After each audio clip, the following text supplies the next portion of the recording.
Good morning, good morning, good morning. You bunch of needle movers. Yeah, this feels like a party in here. That's good. Let's keep it going all day. So I just want to quickly do a recap of yesterday. So yesterday we heard from Dr. Bastian, and he challenged us to be disruptive innovators for positive change for our students. So remember I said take a couple nuggets home with you. Go back to your institution and be that positive change and that disruptive innovator on your campus. And he challenged us by sharing with us the future of the job landscape and how that's going to change. And he challenged us and reminded us that what the student experiences isn't always what we think they experience. So some very good information to digest and take home, ways that we can improve the process for our students. And then Dr. Waioli did an excellent job of describing the guided pathways work. She went through each step of the pathways work. I especially love the video excerpts from the student focus groups. Those are always very powerful when we hear from the students. And the big takeaway from her message for me was that we have a obligation, ethical, moral obligation to help our students get through our institution with as few excess credits as possible and with as low debt, the minimal amount of debt as possible. So we had a Wordle just a few minutes ago while you were having breakfast, and as chair of this year's conference, I'm encouraged by the words that I see. I see inspired. This was asking you to describe in one word your experience yesterday. Inspired, energized, awesome, inspiring, enlightening, motivating, outstanding. So that does my heart good. That the planning committee and I, we've brought you some good content so far. I'm really excited about the content today. In a few minutes, you're going to hear from the Chancellor of the Florida College System, Chancellor Madeline Pumariega. I've heard her speak a few times, and again, I think just like with the keynotes yesterday, you're in for a treat. I want to thank our sponsors again, title sponsor being Smart Thinking, and our gold sponsors, Swim, Inside Track, and Microsoft. And our silver sponsors, Ed Financials, Academic Impressions, Advantage Design Group, CMB Consulting, Tutor.com, and Desire to Learn, and then Baycare Behavioral Health, and we have two strategic partners in NISOD and CCRC. Can we give them a round of applause, please?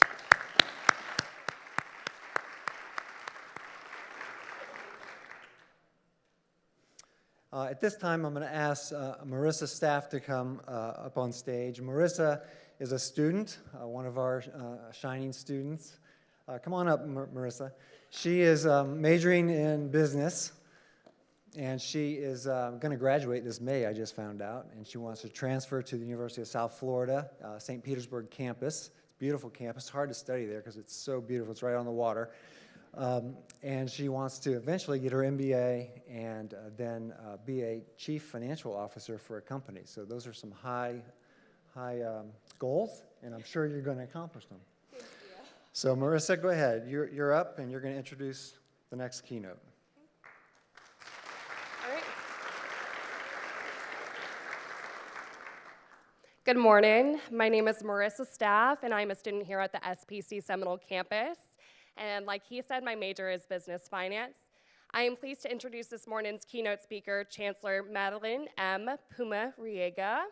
Madeline M. Pumariega is chancellor of the 28 colleges that make up the Florida College System, which serve more than 800,000 students. Recognized amongst the top in the nation, the Florida College System is committed to maintaining the highest quality programs to meet Florida's growing workforce needs and to make sure college is accessible and affordable. Recognized among the top in the nation, the Florida College System is committed to maintaining the highest quality programs to meet Florida's growing workforce needs and to make sure college is accessible and affordable. Appointed as the first female and Hispanic chancellor in August 2015, Chancellor Pumariega has worked to build on successes of the Florida College System. Her goal is to ensure that all students have a pathway to complete their degree or professional credential that leads them to their academic goals and ultimately helps them to get a job.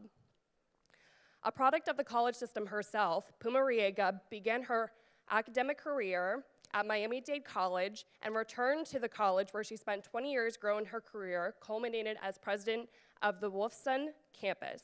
At Miami-Dade, she is regarded for her work in developing innovative approaches to support academic progress and student success, ensuring that thousands of youth can access and complete college. Pumariega was instrumental in supporting workforce programs by leveraging key partnerships in the community. Before becoming chancellor, Pumariega served as president of Take Stock in Children, a statewide nonprofit focused on breaking the cycle of poverty through education. Take Stock in Children has helped more than 25,000 students living in poverty successfully complete high school and move into post-secondary education and careers. Pumariega is a member of the Florida Prepaid College Board, Higher Education Coordinating Council, Florida Council of 100, the Center for Post-Secondary Success at Florida State University, City Year Miami, and an advisor member of the Florida College Access Network. She was a Kellogg Fellow for the League of Innovation's Expanding Success, Diversity, and Community, and a graduate of Leadership Florida Class 33. Chancellor Pumariega holds a bachelor's in political science from St. Thomas University, Master of Education from Florida Atlantic University, and is a doctoral candidate at the Barry University. Please join me in applause as Chancellor Pumariega comes to the stage.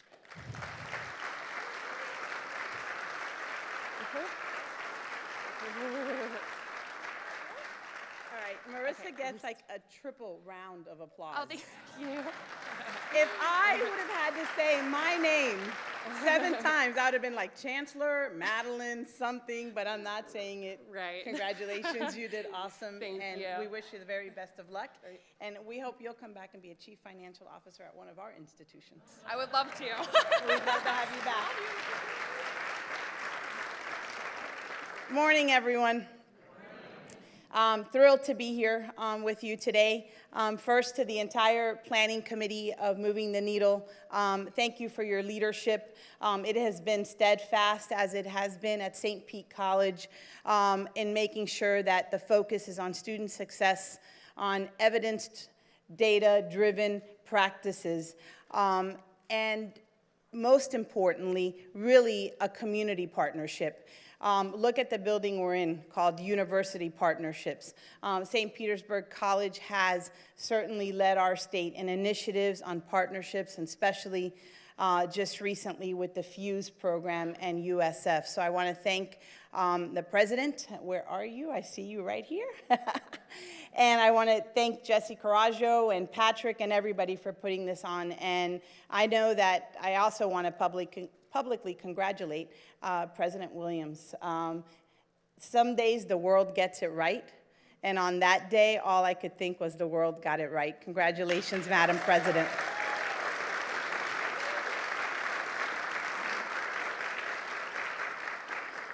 So I heard the recap from yesterday, and you heard I have a tough act to follow with Michael and others, but I want to talk to you about the moment and the time and the now.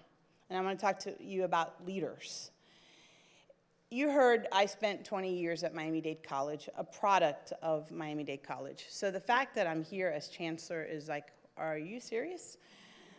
Because my college career was very much like our students. I played basketball. I wanted to go away.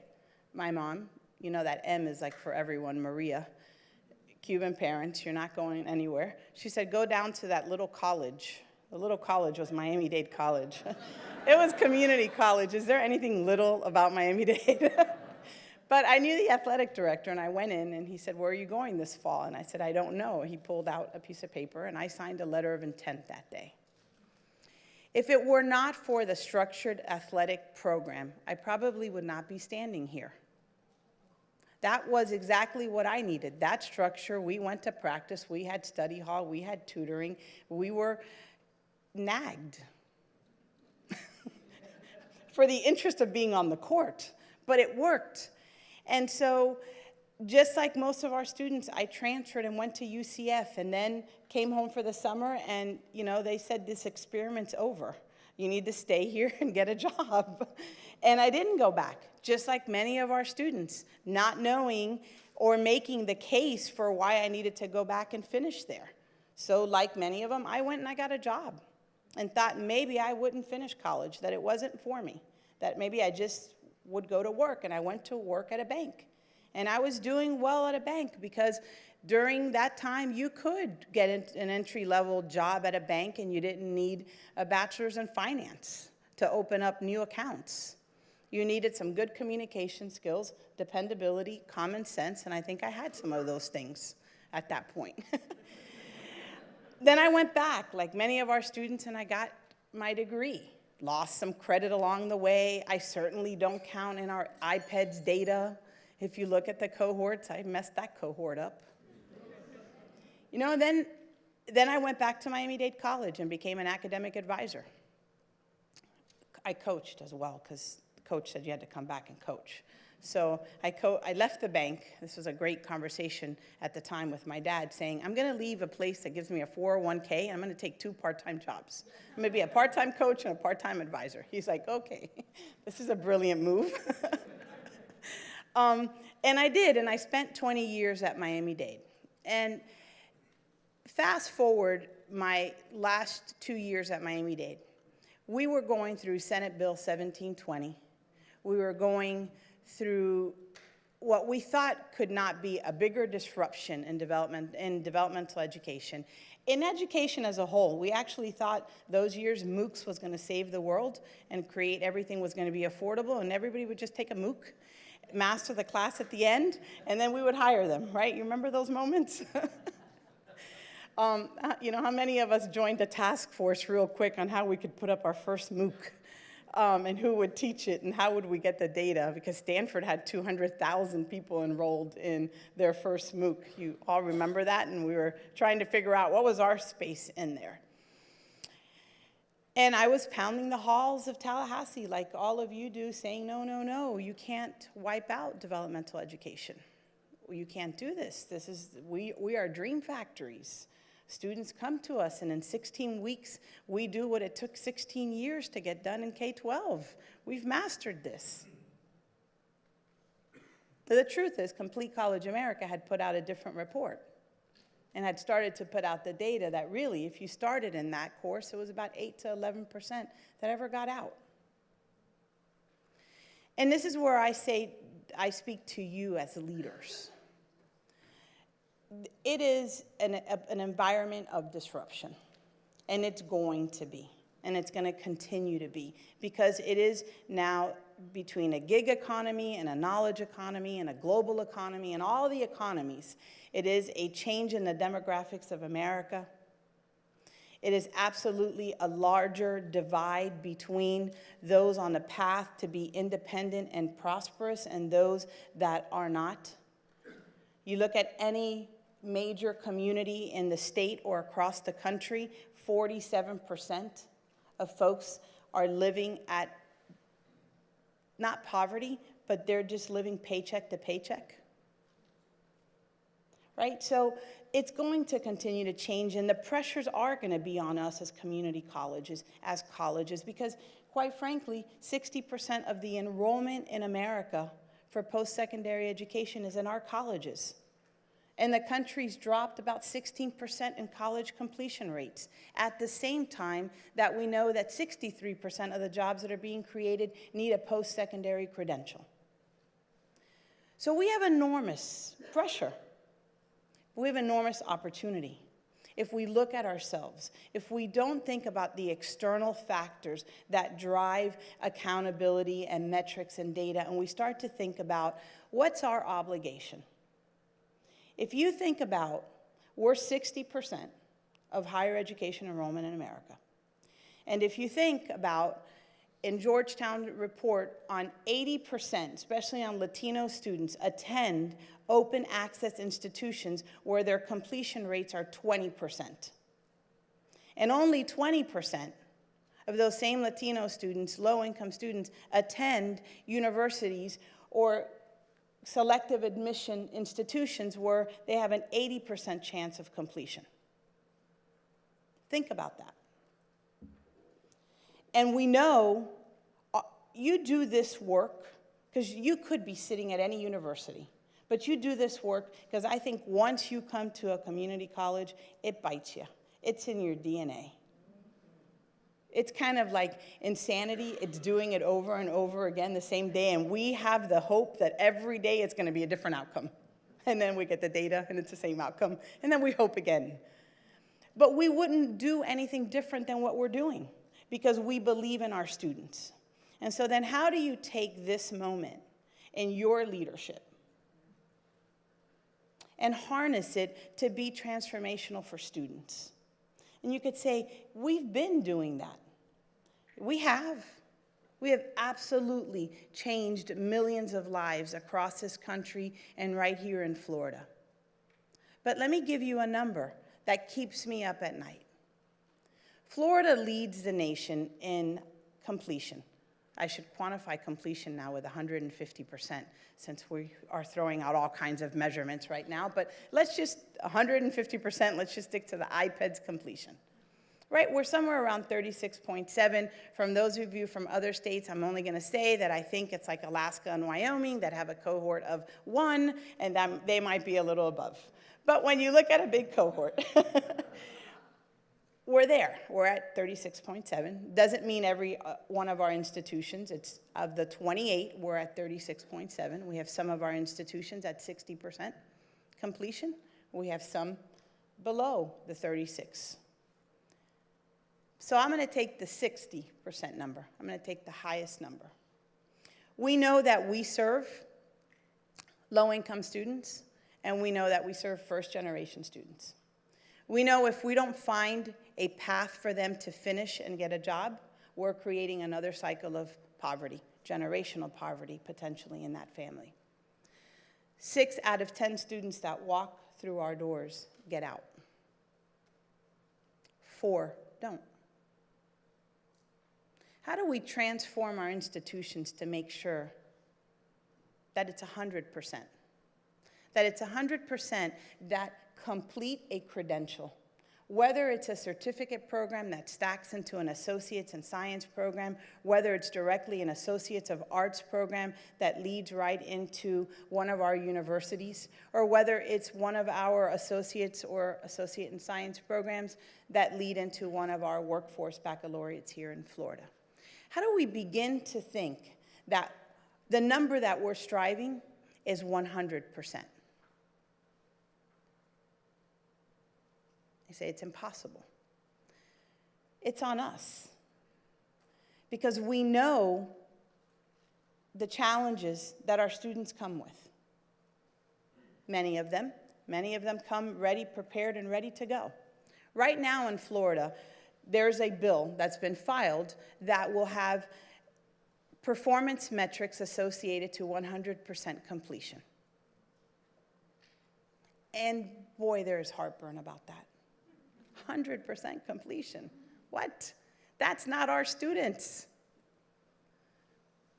We'll work on the metric, but let's say the metric says that we're going to measure 100% on-time completion of a full-time student the entire time at our institution. Do we get there? How are we doing with them? Are we at 100% with them? A group of students, a cohort of students that come to our institutions and stay full-time their entire time. Do we get them out? What kind of pathway do we have for that student? Are we at 100% with that group? So then we can focus on how do we get the additional resources for our students that start full-time but then go part-time. For those that do not have an on-time goal, they have a 10-year plan. And there's nothing wrong with a 10-year plan. But you should know which of your students have the 10-year plan. Because you might not call them during the registration time and tell them to add 2 more courses. It might actually pop up and say, this is the person on the 10-year plan. So what does the 10-year plan person need? They probably need some real-time information, because when they started and when they leave, that job they thought that was there has probably changed. So how we communicate to that student that's on the 10-year plan, which we say it's beautiful. Take one class at a time, stick with it, raise your children, provide for your family. It is absolutely the right path. How do we honor and acknowledge that? But how don't we default back to our students can't? And how do we create the culture of our students will? Kay McClenny will tell you students don't do optional. We don't do optional. You ever put things on your calendar that says optional meetings and show up? If you were asked to join a task force and on the letter at the end it said it's optional, how many of you would be like, yes, pick me? You wouldn't. How many of you look at your calendar every day and it tells you where to be, how to be, when you have to be, and then you have a little task list going? And we're professionals. So as you approach the work, and so many of you are doing the incredible work, the transformational work, whether we look at guided pathways, it's a framework. What I love about guided pathways is it puts together everything we've done in all bits and pieces. Some departments have done it better. If you're in the nursing program, boy, our nursing faculty and department chairs have that down to a science. You ever try to leave the nursing structured pathway? Like, you get 7 alerts. You're not taking that class. You didn't show up to lab. You're not at clinical. You're not going to get you're not taking your NCLEX because you didn't pass this. Thank God, right? Because then when you think about 9 out of 10 of our nurses stay right here in Florida and we produce as many as we do in the college system, I feel safe if I got to go in the hospital. Like, where are you? You're a nurse? Oh, one of our colleges? It's good. I know. They have held you on a very tight, structured pathway. And that's true for health sciences. And so when you look at those health sciences completion rates, you see those growing. How do we do that institutionally? How do we do that for the wandering associates of arts? That lets you meander every pathway you think. And by the way, I'm here to tell you, I have a 13-year-old, and I would love nothing else for her to lay on the green grass, blue skies, and find herself when she gets to college. Wouldn't it be great if she could search for the truth of life? I kind of messed that up for her. When I gave up mailing anything, and snail mail went away, and we embraced email and embraced technology, you'd fire any company you can't pay a bill with online. We want everything fast. Not the newborn that was just born. Us, our generation said, we want everything faster. We built this economy, this digital economy, this technology economy. And so now we have an obligation to them. They don't get to lay on the green grass, blue skies, and find themselves. Because life is changing so fast, because jobs are changing so fast. If we do that, they will be stuck. Life will come, consume them. They will have families, they will start working, and they'll be in a dead-end job. And coming back to college just is too far-reaching for them. So then how is it on us to figure out what are those pathways? How do we structure those pathways for students? I used to say my number one job as a parent is to keep my daughter out of like the gutter. Like I tell her, it's like bowling, honey. You could shoot right down this lane. I'm here and I'm here. If I think you're going that way, that's dark and can be hurtful, and my job is to protect you. However, you've got a wide lane of choices here to throw that ball. And sometimes you're going to have a strike, and sometimes you're going to have a spare. But my job as a parent is, how do I keep you out of the gutter for a few more years? I do that, I'm good, right? How do we do that for students? How do we create pathways that don't also pigeonhole them into one? The guided pathway work, again, brings, I think, the best of innovations that we have in our systems across the nation. It brings me such joy that we care about advisors now. I was hired as an advisor. I was like, you guys are over there. And now people are like, advisors are magical. Them and faculty, we can save the world. Right now, we're just like professional naggers. Wake up, did you get to class? Hello, you're off target. But what does it do? It brings in the role of the advisor. It brings in that role of how you start. That start that is so critical to finding the right pathway. Someone asked me the other day, how do you work with faculty who feel like, well, this accountability is just accountability on me? I say, no. We want to help them do their job, actually. Our faculty do masterful jobs of imparting knowledge onto students. They're probably not as great naggers like our advisors are. So if we can build a framework for our faculty to tell us when someone's off course, we're good at that over here in student services. And you're really good about world history and calculus. Thank God we're not teaching that. So we want you to do what you do really well in the classroom, which is impart knowledge. And we want to do the other part that helps a student be successful. And we're moving from a system that says at the end of the term, we tell you how you did, to we need to know how you're doing. And there's a philosophy. First thing you have to attack is, I don't think we should. They're grown up, and they need to figure it out on their own. I did. I stood in a line for 3 hours to register. When I got to the front, the class was closed and started again. Isn't that the rite of passage somehow of a college education? Isn't a college education a part of being able to say to an employer, I am persistent, resilient, I set a goal and I finished? And so, yeah, we could say that, nope, that's the role of the student. Or we can say, how do we transform the experience? Because when we walk into the Apple store, Apple does not want us to not have a sense of belonging there. They want us immediately to feel that we belong in that store, right? They even have like a genius bar. It's really like the dummy bar. You go there because you have no idea what you're doing, but they call us geniuses to go to the genius bar. I mean, how genius is that? Like, I walk up and I said, I have an appointment at the genius bar.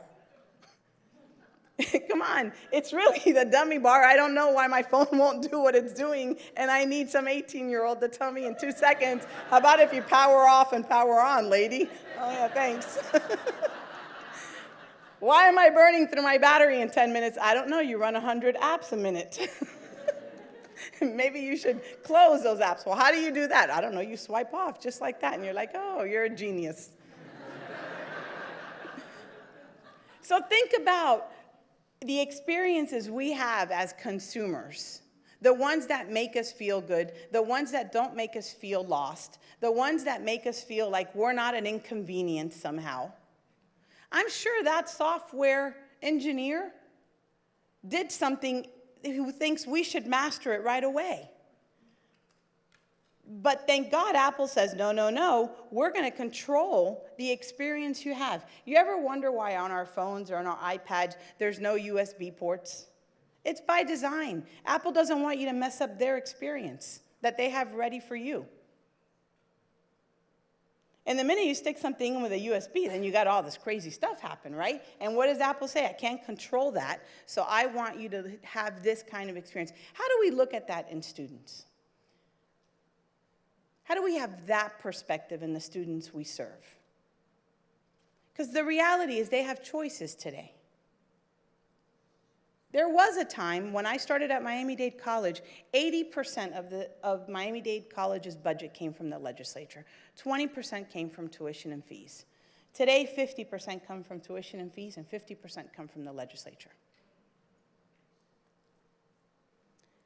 And I know we have a hard time saying a student is a customer. We have a really hard time. It's not in our fiber. It's not in our DNA. They're students.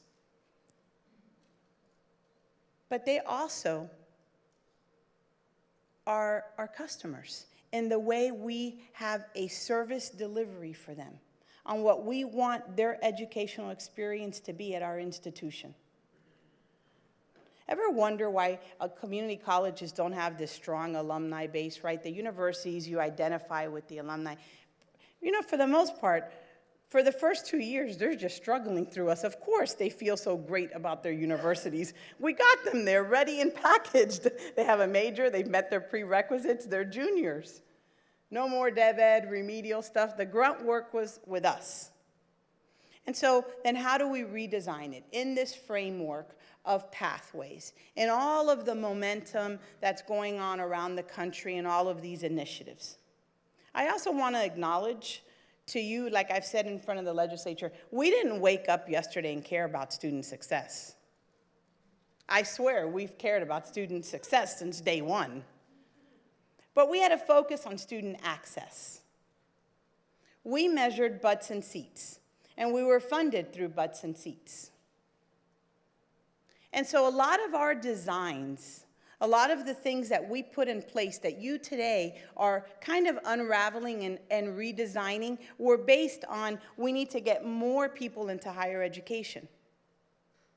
And then we just looked at what was your fall to spring retention. Did they come back next semester, right? You were in enrollment management. Were we looking at the outlook part of it? So think about how that's changed given the dynamics of funding. If you're in enrollment management, you're the sales force of the college. Hate to put it in those terms because we don't like to really think about it that way. But the days of being able to say the economy improved and I can lose 5% of my enrollment and lose 5% of my revenue is going to cost jobs. So if we don't figure out a real practical way of saying, if my retention is 70, how do I get it to 75? Consistently, so when the economy improves and and students start to take less credits because they can add more hours, I'm still sustaining. Because the legislature isn't going to come in and give more money to fill that gap. And so when we think about it that way, and we think, okay, we were designed for access, and we are now being evaluated on completion. There's a dissonance there, let's be honest. But if that's the tape you play as a leader, you'll burn out. And I come back to leaving Miami-Dade. So there I was in the legislature, and I knew the numbers, and I was fighting for Dev Ed. And I went back, and I remember sitting one day in the rotunda going, oh my God, why didn't I know this number this way? And then I looked at the data disaggregated. I was like, wow. We're talking about equity. We're the ones impeding equity right now. We're the ones not getting poor students of color to the finish line. Yeah, the students that come to our institutions that aren't first gen, don't have Pell, have a bright futures, they're getting there faster. Of course, they have the family network. The same ones that our university students enjoy. But our first gen, low-income students, they don't. We actually put them into Dev Ed. Not for one semester. The truth was, when you didn't master English 0021, we decided to put another Dev Ed course up. And when you didn't master this algebra course, we put another one up. And I know that John Roosh and Robert McCabe in the 70s, when they thought about developmental education, didn't think it would be 36 credits to get out of developmental education. And you would spin up your financial aid as well as your student loans during that time.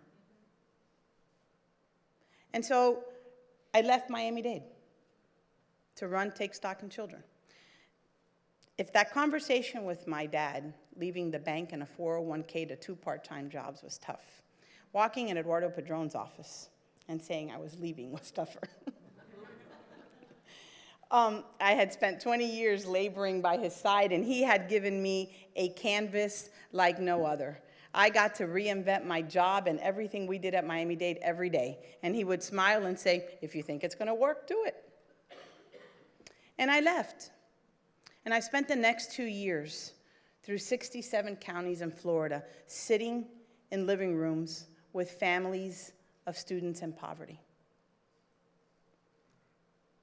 in a Take Stock in Children program, convincing them to sign a contract, to believe in this program, that if their kids stayed drug-free, crime-free, and stayed in school, and if they showed up to Saturday workshops about college, and would welcome a mentor in their child's life, we would buy a prepaid scholarship for them. Asking them not to talk about college is not for your child, but when you go to college. I know you can't pay the light bill right now, but I'm going to ask you for your child to look beyond that light bill. And when you're in that car, tell them, and when you go to college. Their dreams are the same ones we have for our children. And they entrust our children and their children in our institutions. So I spent 2 years doing that with Take Stock about how could I get students into college ready.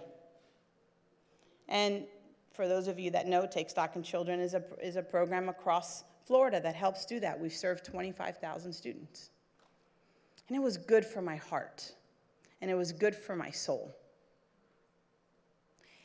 And I don't want you to leave.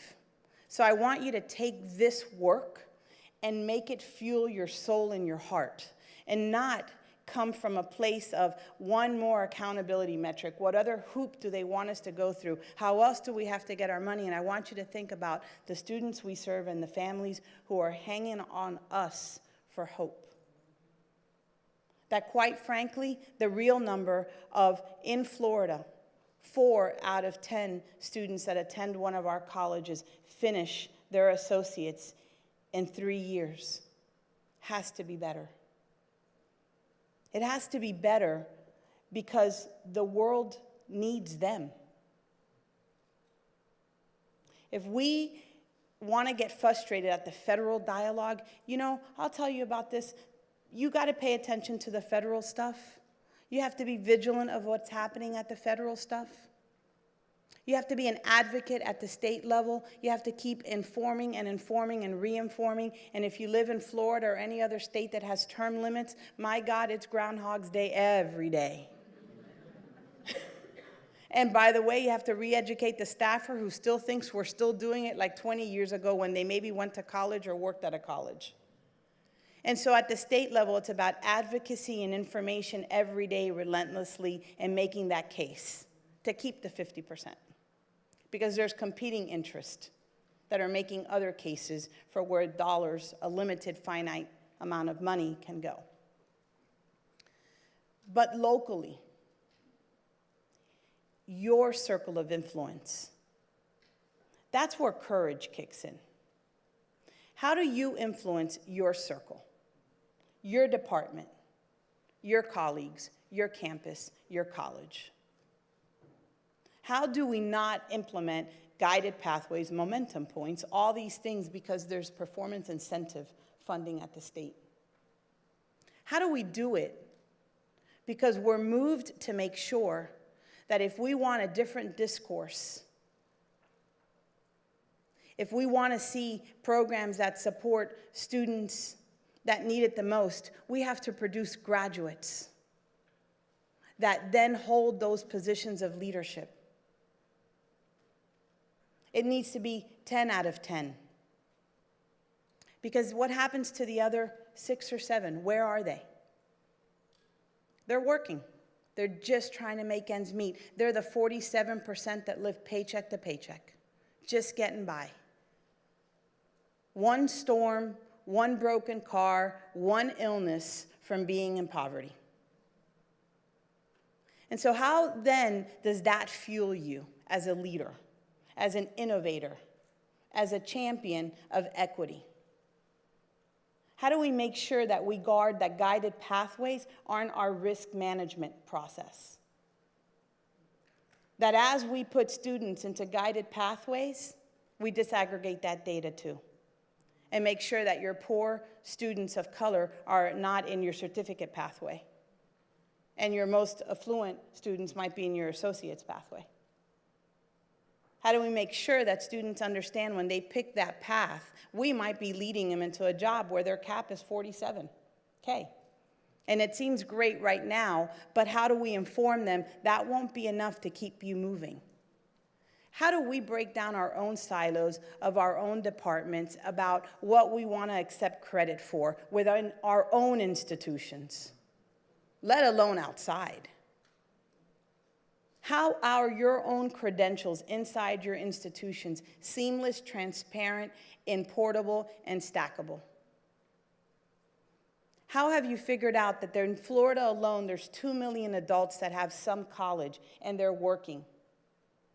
Isn't there a way we can figure out if you've been a clerk at Walmart for the last 6 months? You must certainly have some customer service skills. Maybe you have some life skills. But if you're returning into one of our colleges, do we make you take a student life skills course? You ever tell a mother she doesn't have life skills?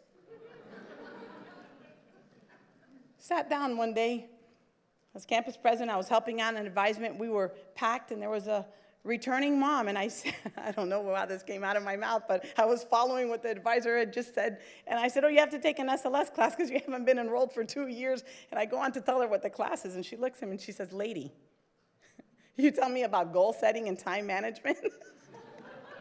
I have 3 kids, and I work full time. I said, yeah, maybe that course isn't the right one for you. Yeah, maybe let's get this one over here. How do we do that? Are we doing that?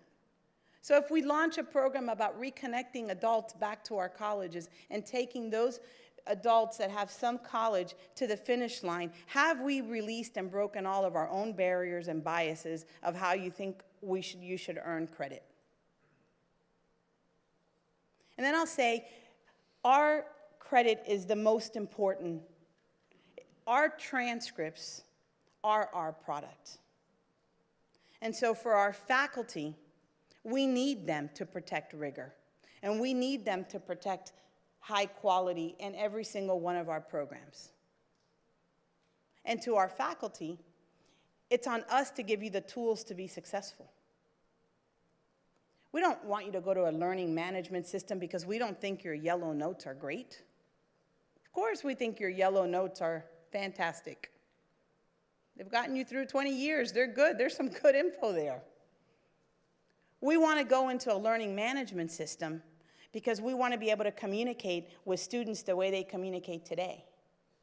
We want to make sure that the class time is the meaningful dialogue, the discourse that needs to happen about a subject matter, and that maybe there's notes or a podcast that can be delivered in front of that course. Maybe that busy mom, while she's on her break, listens to your podcast for 20 minutes, and when she comes into class, she's ready to be engaged. And it's applied learning that happens in the classroom. How are we transforming those at scale? Not with 20% or with 40%. How's our textbook adoption? How do we tell someone, here's the textbook, here's all that you need, here's what you need to do to be ready and be prepared? And it gets delivered.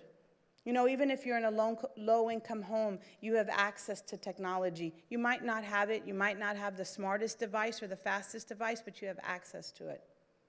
Are we looking at how we deliver those so we set those expectations before you're even thinking about college? And when we pull out an initiative that brings people back in, are we ready? Are we ready to have that experience across the board when you walk into that Apple store? That person who says, I'm here to serve you, and we have a Genius bar for you. Because we know you'll need our support. And so when we think about all of the work that we're doing, and it is mandatory orientation, structured, guided pathways. We've redesigned our entire delivery strategies for developmental education in Florida. We've learned, we know that in math, the co-requisite probably is going to be the most effective approach. How do we go to scale on that? What will it take? But we know if it's reading and writing, contextualized and modularized might be the fastest and most effective approach. We've made enormous gains on success rates in developmental education, and we didn't lose ground on gateway courses. We thought for sure we would see gateway retention down. We didn't. We've sustained gateway retention courses even when students are opting out of Dev Ed. And that's the testament to our colleges. That is the testament of who we are. Because we could have taken a right to fail approach, and we did the promise to succeed approach. You're in my class, and I will do everything possible to get you to the finish line of this class. But for those that aren't finishing, are we disaggregating the data? Who's not completing? Who's opting out? How do we reach them? So that we can drive those success rates up. Not because we're being measured by them, because we owe it to that student standing in front of us to get them there. And by the way, we owe it to ourselves. In Florida, children in poverty are at 24%. In the nation, it's 21%, and it's growing. That's alarming. And so if we want to shift that, then so many of those parents started with us, or they're with us trying to make it. How do we get them to that livable, paying job? And that's the challenge that is in front of us, and it's also the enormous opportunity and responsibility. And it's a good one. I wouldn't trade it for a second. I have to be honest. From that person who left the college thinking, what am I doing? To coming back to leading it as a chancellor of the system and advocating and fighting every day. It is clear to me that our time is now. Our time is now to lead, to redesign. I don't want to say to transform, because we've been transforming lives since day one. It's in our existence. But like every business, they redesign. And it's okay. It doesn't mean that we had it wrong. We just redesign. We add more value. We work smarter, more effectively. Maybe there's some things that we're doing that don't work. Do you have the courage as a leader to say, that doesn't serve us well any longer, so let's do it this way? And so that moment of now is on us, to be courageous within our own circle of influence, to say, here's the kind of impact I want to make. Here's the kind of metric I want to see for our department, our division, our college, our campus. I think about it for our system. There's lots of promise programs. You know, I believe in promise programs, but to tell you the truth, we have one. It's called the Pell Grant. You ever seen those completion rates? And they're at our institutions. So how do we drive Pell completion up? That's a whole redesign and transformation, because it has to address the social and the emotional and the academic and the financial part of the student. And how do we do that in ways that we reach them today? And yes, they range from 18 to 90 in our colleges. But that's where I think the data is important, because you can't take it as a huge cohort. If you think about the 800,000 students, when I think about how do I make impact to 800,000 students, you don't. You actually break out who those 800,000 students are, and you make impact to the cohorts given who they are. If I think about the enormity of scaling anything at 800,000 to our institutions, we would probably epically fail. But if I say to them, the legislature might measure 100% completion for students that were enrolled full-time, the majority of time, after 2 years at your institution. How many students is that? I know if I were a college president, I'd put a GPS on them. Beep, beep, beep, you're not in class. My money is tied to your success. I am going to be on you like white on rice. We do that for our honor students. So sometimes as you approach this, don't think of the enormous piece of it. Think about what's that cohort, what's that group that you want to impact and redesign their entire experience. When we start doing that, then redesigning happens throughout all of our institutions. And then the work that you do is meaningful and impactful, and it's not overwhelming, and it's not one more task force and one more committee. It's actually the body of your life's work. And when that comes together and there isn't dissonance, then there's joy in what we do every day. And I'm here to tell you, we have to find the joy in every day. And that we owe to ourselves. Because if we don't have it, we can't give it. If we don't feel good about our work, if we don't feel complete, and if we don't feel that we're enough, it's really hard to take on transformation work as a leader. And so it starts with us. Are you taking care of yourself? Are you taking the time to sit in these kinds of convenings that I believe refuel the soul, that charge up the heart again? If we do that, and we do that with kindness to ourselves, then you know what? We can be there for our family, we can be there for our children, we can be there for our friends, and then we can be there for 800,000 students. Because isn't that, in a way, what we're asked to be? And so when you're sitting amongst each other, remember to think about what a wonderful opportunity we have, what amazing life's work we're involved in. How many people go home and think they're part of the tapestry of changing someone's life? And that's who we all are. One of us is the thread, the other one is the pattern. But together, collectively, on your colleges, on your campuses, your departments, and your division, us as a state, the country, we're in the business of being one tapestry that unites to change a student's life. That's our work. That's our body of work. Our titles and our functions completely different. Align that, and this work becomes magical. It becomes joyous, and it doesn't become this enormous, overwhelming task on how do we do this. And so thank you so much for having me here today. I hope that I imparted on you whatever Jesse and everyone wanted. I wanted to leave enough time for questions. I think they gave me like a whole hour, and I was like, what?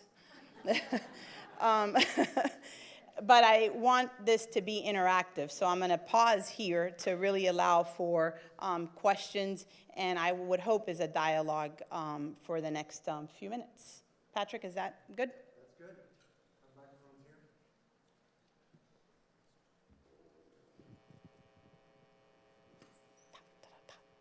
here. No planted questions, so.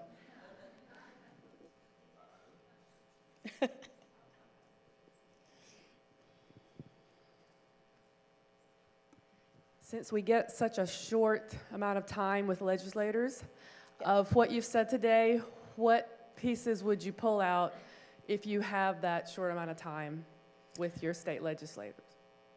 3 things. Number 1, know their community.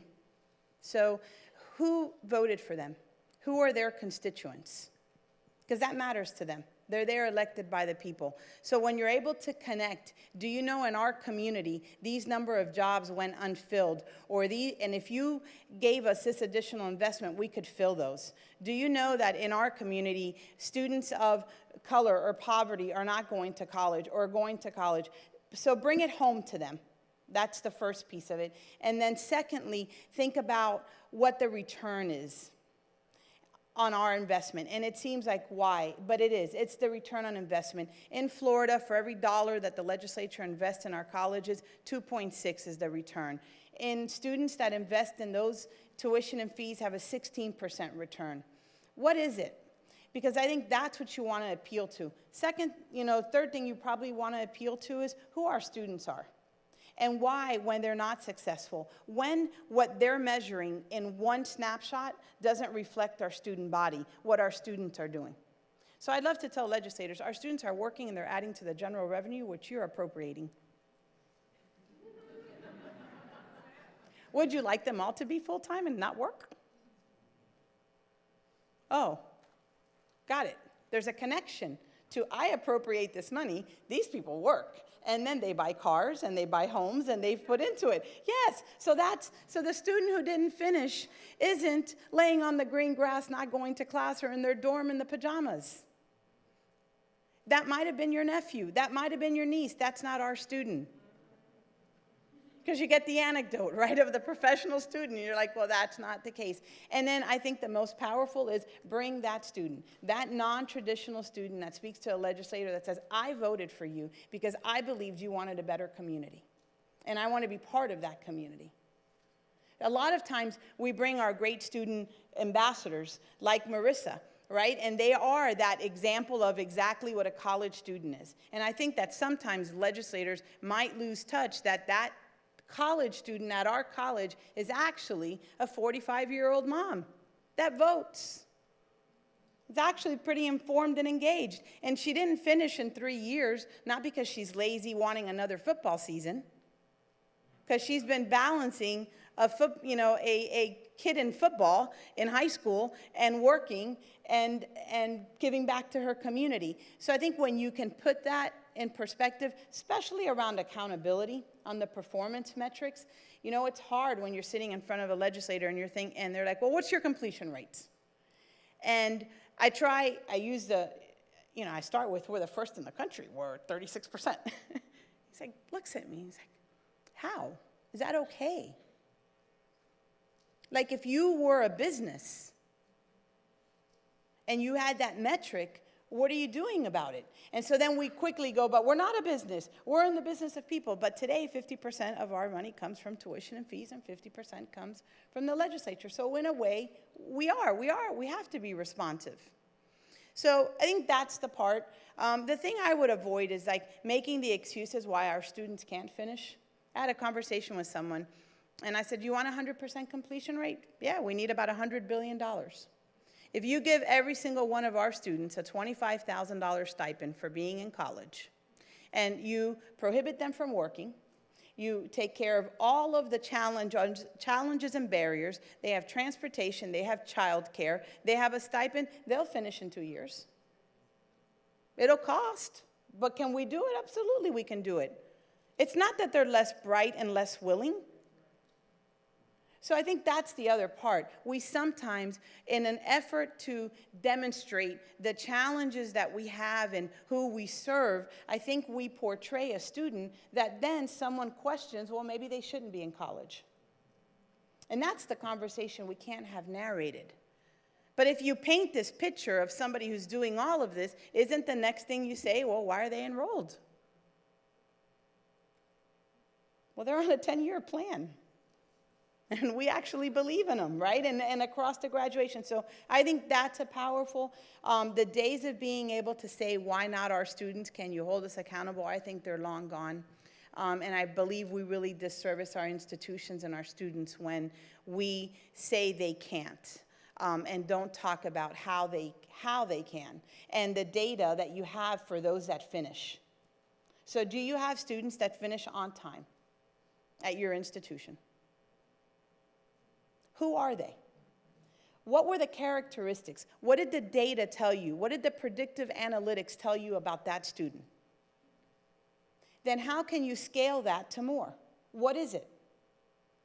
And then if they're all bright future students, or they're all in Florida, they're bright futures, most of the bright future students, have high-income homes. The families are measuring in metrics to Bright Futures, a scholarship program that makes college affordable. If they're that, then that's important to say. So we do measure that.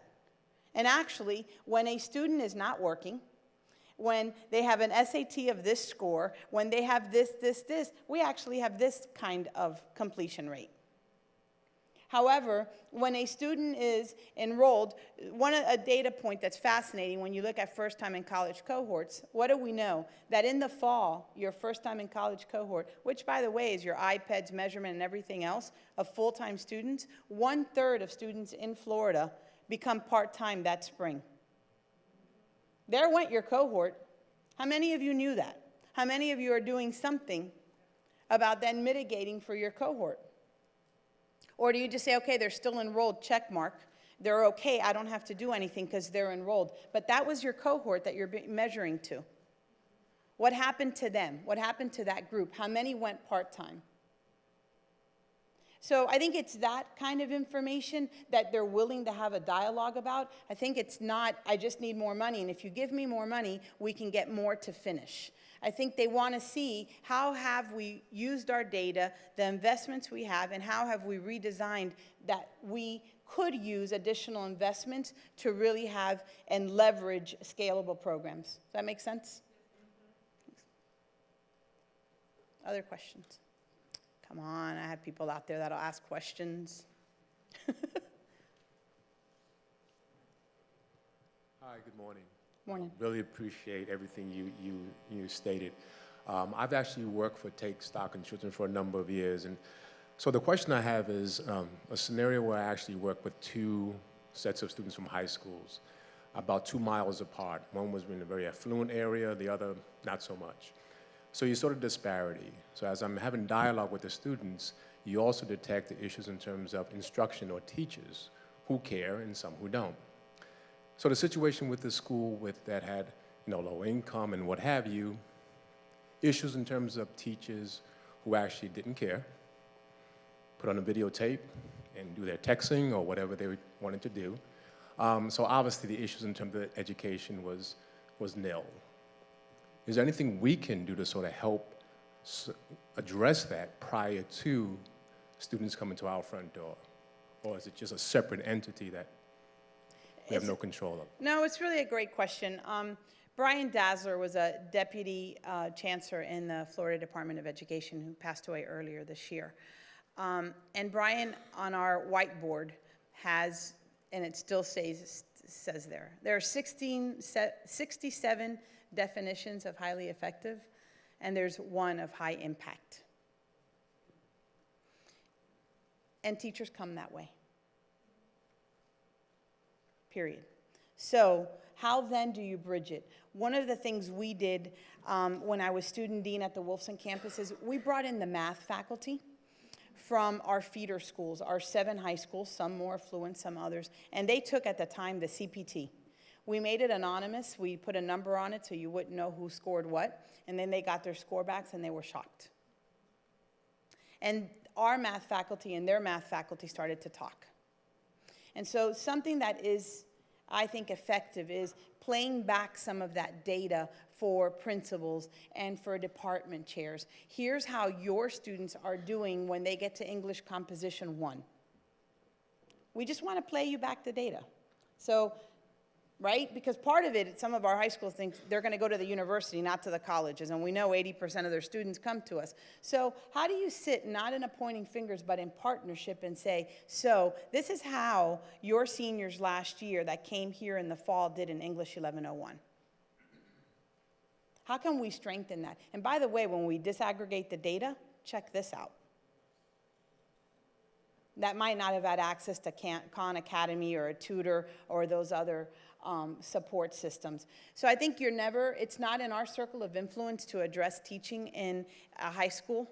It's not going to be ours, and it's certainly not a lane. But here's what we do have a lane, and that's our teacher education programs. How many of our teacher education programs have, in our colleges here in Florida that offer them, have transformed themselves to put high impact teachers out only? How are we teaching our teachers to teach in a different generation of teaching? Because you can go at it 2 ways. One, the student, and then the other is the teacher prep. But that's not going to be within the circle of influence unless you're a chair in the teacher education program. And you can use these case studies so that when that teacher has a choice to make in her classroom, she chooses to be a high impact teacher.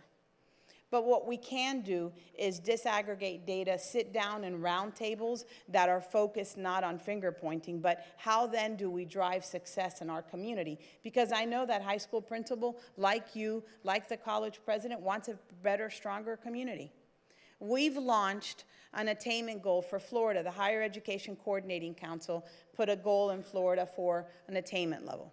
Let me give you attainment levels across the country.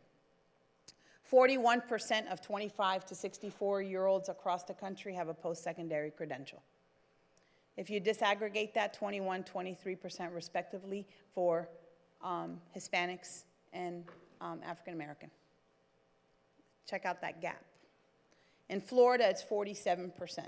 So the Higher Education Coordinating Council is put out a rise to 55, right? And what does the rise stand for?